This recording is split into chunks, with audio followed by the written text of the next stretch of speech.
चलो स्कूल जा करो जाओ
मन भतरा रे दही जरा कई मन भतरा रे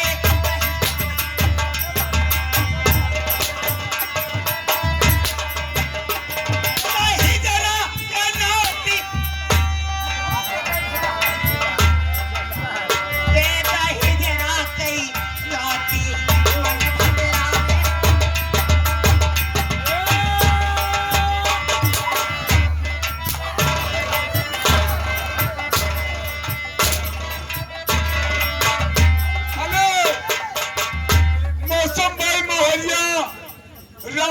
भैया ये 500 की नोट से 51 रुपये देता है। आप पैसा दे के मरवाइए।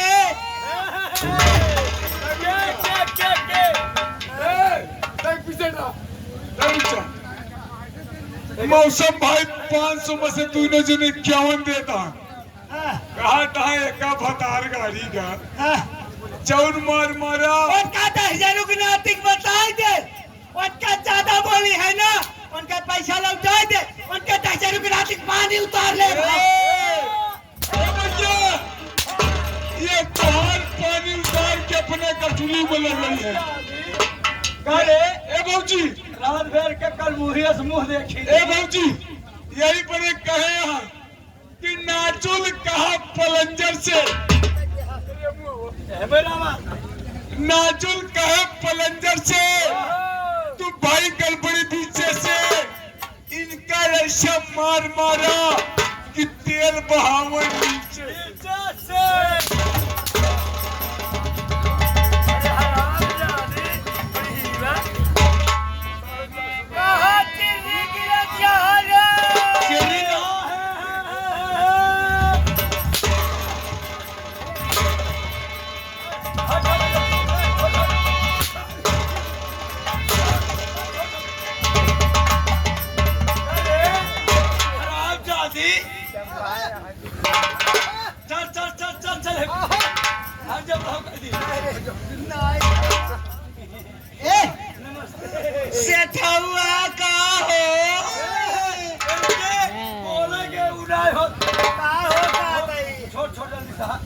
छोड़ नहीं छोड़ नहीं हम ना छोड़ ना छोड़ मुझे काम दे ना भाई नहीं करे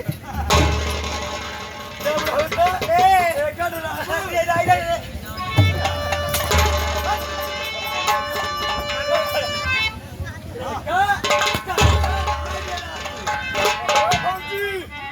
भाजी ये 21 रुपया मिला है।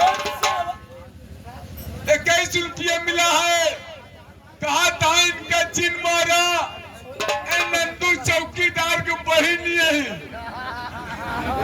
इनका मारा चिन्ह इनका ये गांव में सारनी छुआ। बुढ़ाऊ तो खाले खाले मरवा बता जितना जल्दी हो सके, जितना जल्दी हो। हराम जादे मरबो करत तो कमा